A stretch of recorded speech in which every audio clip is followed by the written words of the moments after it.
Number one, what are your thoughts on Mr. Tillerson? We'd be lucky to have him as the Secretary of State. That's pretty simple. Though Rex is just a solid guy. He's a very solid temperament. He's very even-tempered. You've seen articles where environmentalists and so forth have come up to him, and he doesn't get flustered. He doesn't get angry. He doesn't get disturbed. He just kind of, he maintains his position, but he does it in a very polite, respectful way. And I noticed one of the environmentalists was surprised that he was nice to her. I guess she expected somebody to be terrible or whatever her bias was of people in industry. But no, he's a very good guy. He's very good at organizing his time. He's obviously very intelligent. He wouldn't have got a job at Exxon to start with. While I knew him at Texas, he was an Alpha Phi Omega, which is a national service fraternity. Most of us are former Boy Scouts, and we don't have a fraternity house. We don't have a lot of wild parties. Our basic business is doing service projects either in the Scout troops or in the community in Austin in this case, or on the campus. We ran student elections, we ran student registration.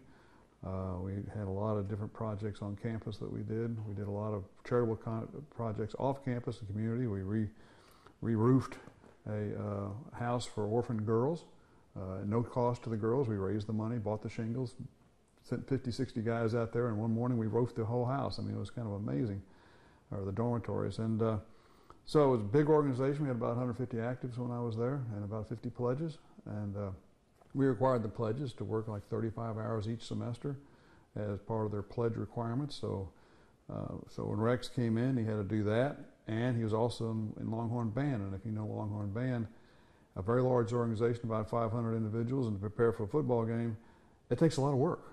I mean, this is not something they do in 2 hours once a week. I mean, they spend a lot of time doing that. So the fact that he could do Longhorn Band and do APO and maintain his grade point average in petroleum engineering says he's really good at organizing his time and getting a lot done and being very effective in the time that he has.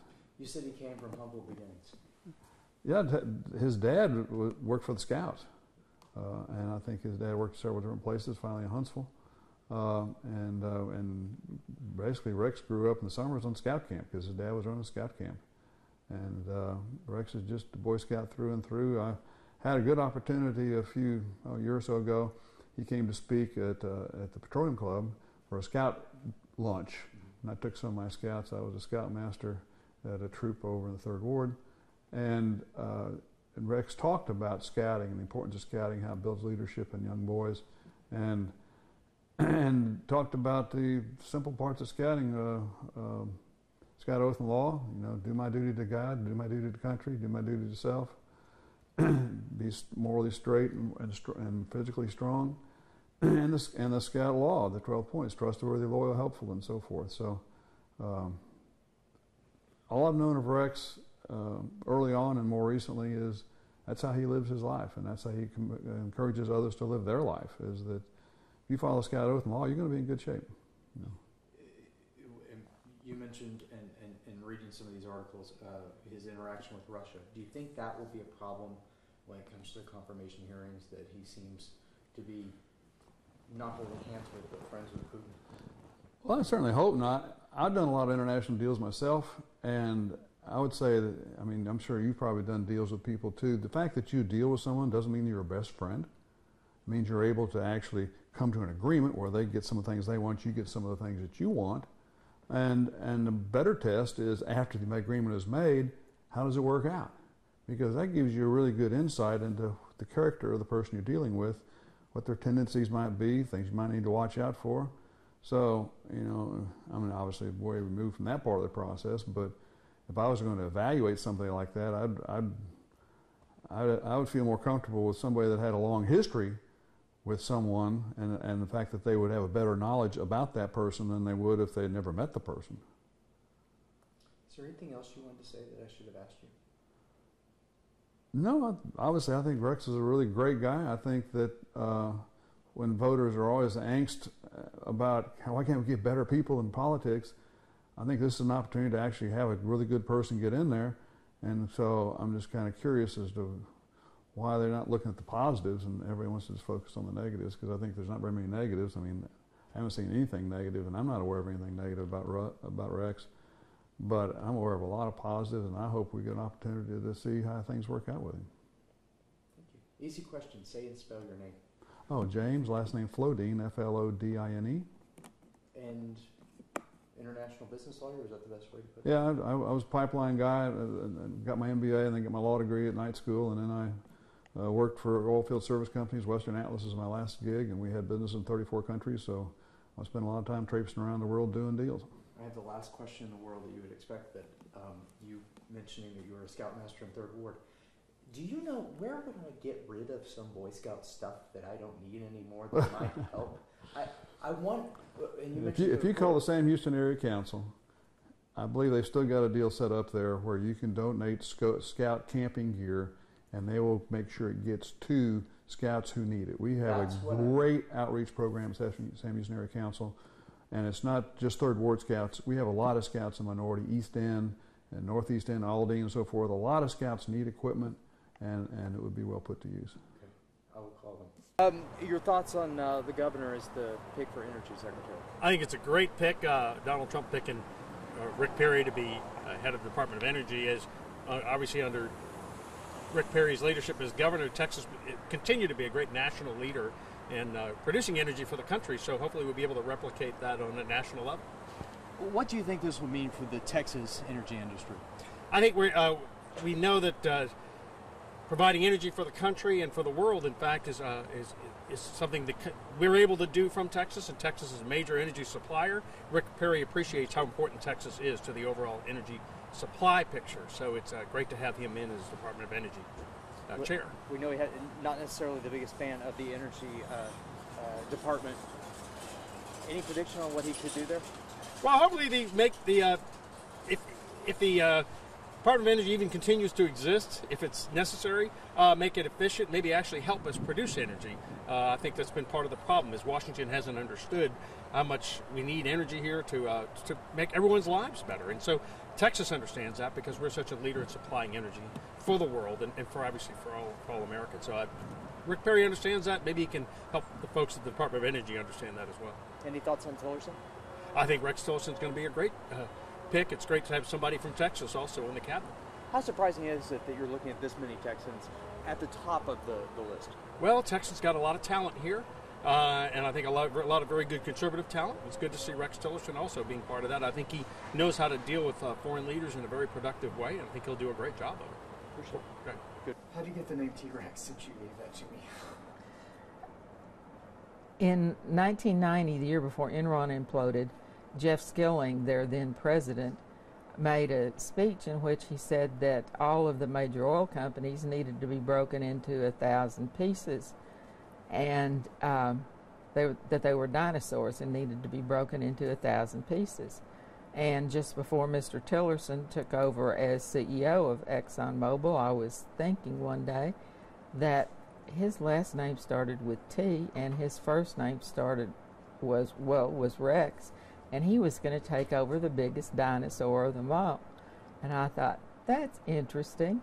T-Rex is going to be running over the biggest dinosaur of them all, ExxonMobil. And so I started calling him that when I talked to ExxonMobil's media people, and it just sort of spread.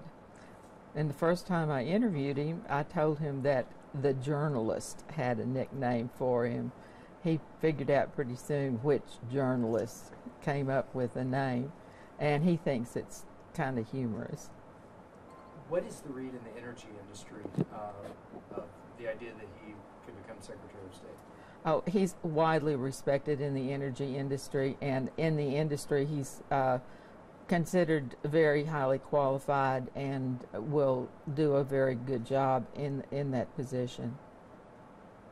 What does this mean for Texas and our energy industry specifically, or will it mean anything?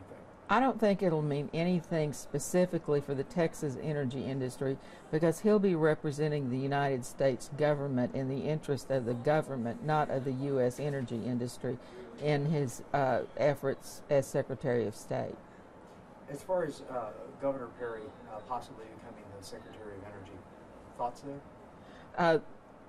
This is a great misunderstanding. The Department of Energy has virtually nothing to do with oil and gas except some research programs. The Department of Energy is into nuclear weapons and, to a lesser extent, nuclear energy.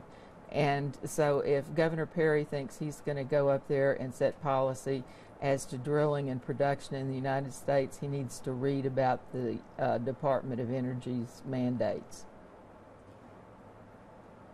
And it also seems like this is one of those departments he would like to get rid of. Oh, very definitely he wants to get rid of the Department of Energy. If he wants to run the federal government's oil and gas policies, he needs to run the Department of Interior, but someone else already has that job. What are the thoughts in the locally that you're hearing on the Governor Perry appointment? That he's highly qualified for the job, but since he has no nuclear experience, I don't know where that comes from. Anything else I should have asked you on either one? Rex Tillerson is someone I've known personally for the last more than 10 years, and I think he will do a fine job. He's a man of integrity. I don't doubt that at all. He grew up as a Boy Scout. He was a member of the service fraternity Alpha Phi Omega when he was at the University of Texas. He is still active in Boy Scout programs. In high school, he was an Eagle Scout. He tries to live by the Scout Code, and I have never asked him a question he didn't know the answer to, and I have a lot of respect for him. I remember asking him a question specifically about why ExxonMobil was the only international oil company that had never run afoul of the Russian government during their operations in the country. And his answer was quite simple: because they lived up to the terms of their contract and didn't try to pull anything on anyone. And that is true today. Now, they don't operate in Russia except in a small area in the Russian Far East that's exempt from the sanctions. But I look at how they have operated in different countries, and they've done so under his leadership and under prior companies' leadership, and I just maintain the respect for him based on the way Exxon has operated. Thank you. How many years have you worked in and around the energy industry? 45. And you're only 25. How does that work? Magic. Thank you very much. I found it, I talked to another man who we went to school with, whose name escapes me at the moment, and he said that Boy Scouts really has shaped his entire life. Oh, absolutely. Absolutely. It's from his dad being an executive in Boy Scouts and moving around. And I read that Rex was born in Wichita Falls. Yeah, and my mother was from Cotton County. Yeah. And that's one of the ties we have, that we're probably from the same greater gene pool. and he and I started our careers about the same time, and we laugh about that we've probably eaten at the same greasy spoons and stayed in the same crummy motels, and we hope they changed the sheets between the nights we stayed in them.